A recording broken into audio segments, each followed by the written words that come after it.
Hutan adalah suatu tempat yang ditumbuhi banyak pepohonan yang tinggi dan rindang dengan jenis yang bermacam-macam. Hutan menjadi rumah bagi banyak binatang, seperti rusa yang memakan rumput dan dedaunan yang dapat dengan mudah ditemukan di hutan. Berbagai jenis reptil yang menjadikan cabang pohon sebagai panjatan untuk mencari makanan dan juga berlindung dari predator, seperti bunglon yang dapat merubah warna kulit menyerupai cabang pohon.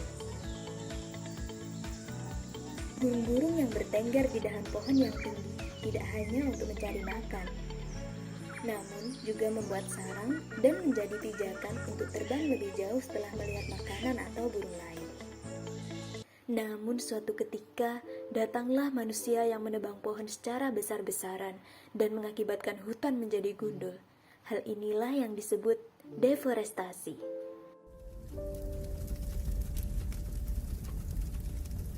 Tidak hanya dengan menebang pohon secara besar-besaran, manusia juga kerap membakar hutan tanpa mempertimbangkan hewan-hewan yang ada di dalam hutan tersebut. Saat hutan dibakar, tentu saja banyak binatang yang kebingungan dan ikut terbakar di dalamnya. Saat api mulai menyebar di dalam hutan, banyak binatang yang berlari dalam kepanikan dan kesulitan mencari jalan untuk menyelamatkan diri.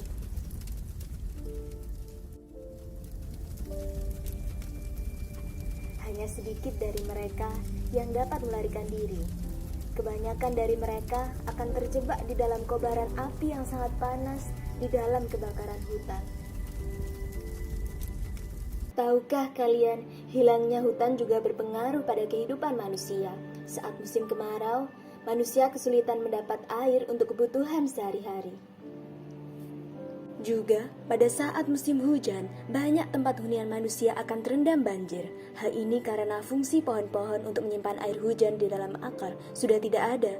Banjir dapat merusak berbagai sarana umum dan sangat merugikan manusia. Itulah dampak yang terjadi akibat deforestasi yang telah banyak terjadi di Indonesia. Hal ini dapat ditangani dengan langkah kecil menanam pohon dan merawatnya untuk masa depan yang lebih baik. Pestisida dapat memiliki dampak negatif terhadap lingkungan dan kesehatan manusia. Pestisida mencemari tanah, air, dan udara, merusak ekosistem dan mengancam kehidupan makhluk hidup seperti ikan. Selain itu, bahan kimia berbahaya dalam pestisida dapat meresap ke dalam makanan yang dikonsumsi manusia, meningkatkan risiko gangguan pernapasan, masalah kulit, dan bahkan kanker. Pertanian organik merupakan solusi yang ramah lingkungan dan bebas pestisida berbahaya. Dengan mengurangi penggunaan pestisida dan memilih pertanian organik, kita dapat menjaga keseimbangan alam, melindungi lingkungan, dan memperhatikan kesehatan kita sendiri. Dalam rangka menjaga lingkungan dan kesehatan manusia, penting bagi kita untuk mendukung pertanian yang berkelanjutan dan memilih metode pertanian organik yang lebih ramah lingkungan.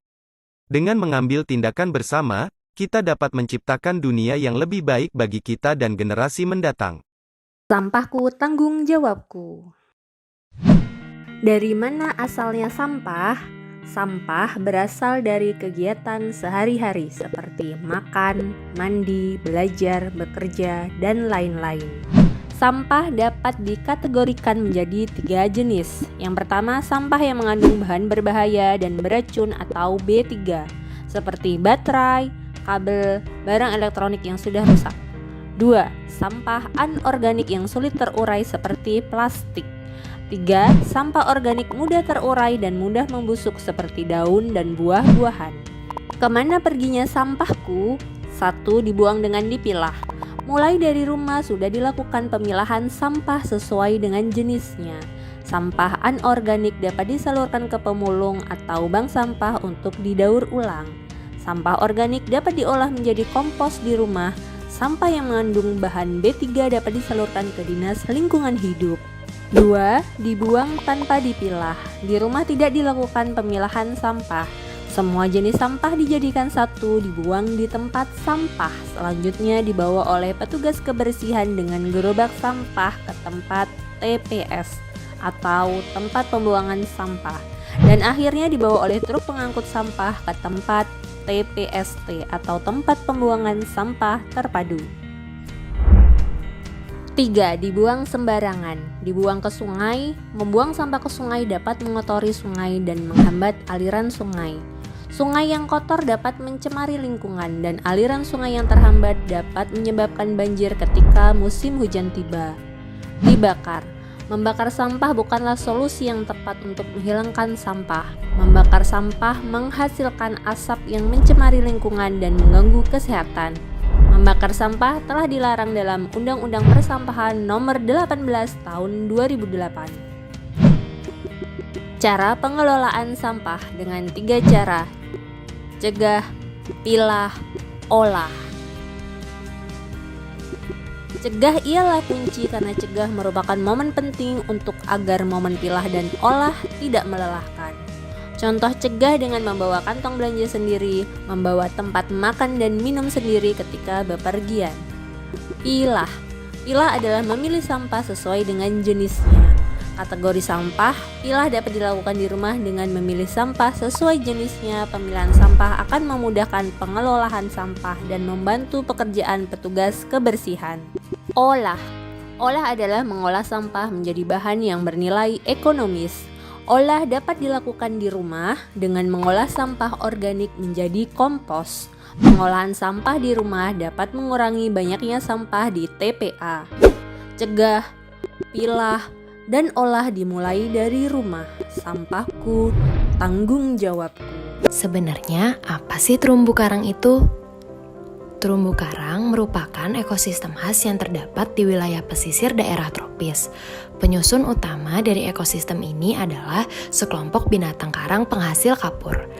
Ekosistem terumbu karang sangat berperan penting dalam menjaga kelestarian sumber daya perikanan dan kelautan. Indonesia sendiri termasuk dalam segitiga karang dunia, yaitu wilayah yang kaya akan terumbu karang. Tapi sayang, banyaknya aktivitas manusia yang berdampak buruk bagi terumbu karang mengancam kelestarian ekosistem ini.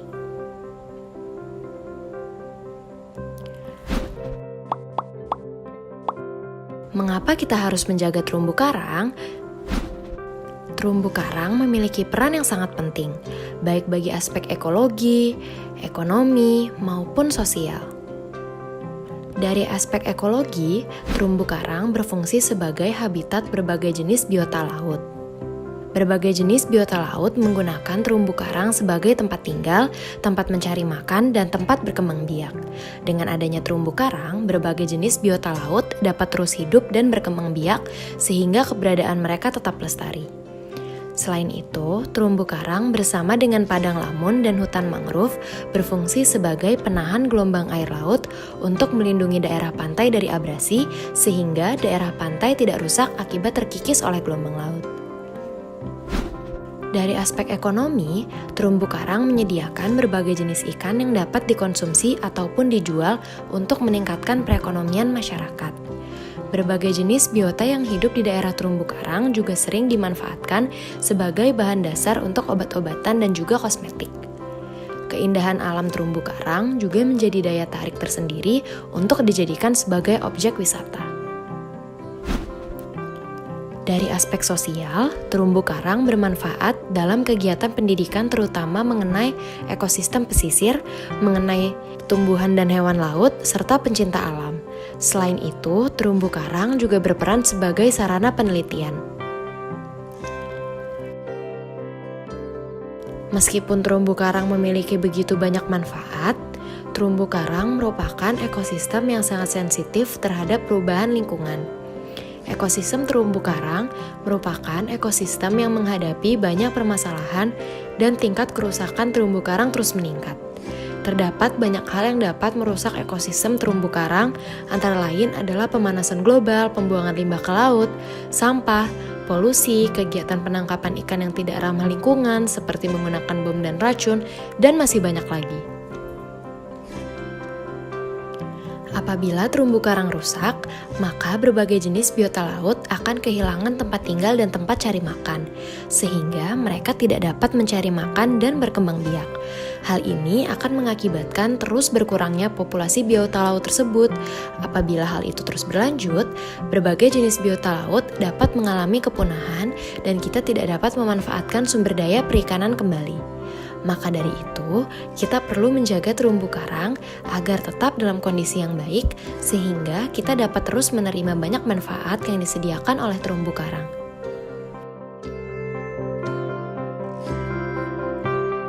Bagaimana dampak pemanfaatan sumber daya alam yang tidak terkontrol dalam kehidupan sehari-hari?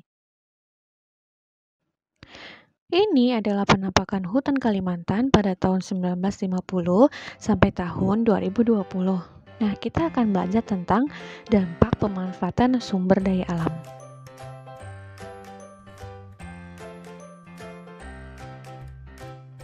Sumber daya alam dimanfaatkan oleh manusia untuk berbagai keperluan. Keperluan tersebut mencakup sandang, pangan, dan papan. Pemanfaatan sumber daya alam harus dilakukan secara bijak. Pemanfaatan sumber daya alam secara berlebihan dapat mengakibatkan terganggunya keseimbangan alam.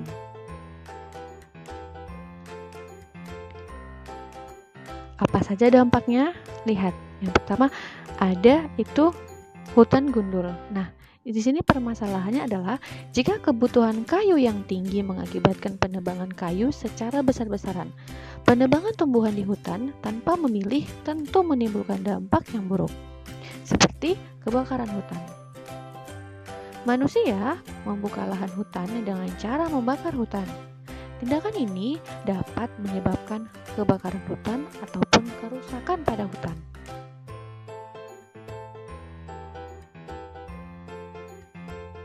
Kebakaran hutan dapat menyebabkan tanah hutan menjadi tandus. Nah, di sini kita dapat melihat gambar hutan Kalimantan pada tahun 1950 sampai tahun 2020. Masih sangat terlihat hijau ya yang di 1950. Nah, perubahan luasan hutan di Pulau Kalimantan yang terus mengalami penurunan oleh aktivitas manusia yang berlebihan. Penebangan hutan secara liar dapat berdampak hilangnya fungsi hutan, terutama fungsi hutan sebagai penyimpan air atau penyerap air hujan. Saat hujan turun, kondisi tersebut dapat mengakibatkan terjadinya banjir ataupun tanah longsor. Nah, bagaimana upaya penanggulangan hutan gundul? Yang pertama, kita akan melakukan reboisasi. Kemudian yang kedua, pembuatan sengkeden. Yang ketiga, sistem tebang pilih. Yang keempat, penegakan hukum. Dan yang terakhir, pengawasan oleh polisi hutan. Inilah 5 cara upaya penanggulangan hutan gundul. Nah, sengkeden. Pembuatan sengkeden, pemanfaatan tanah di lereng pegunungan untuk dijadikan lahan pertanian yang dinamakan sengkeden. Membuat sengkeden yang dapat menahan air sedikit demi sedikit sehingga tumbuhan mendapatkan air.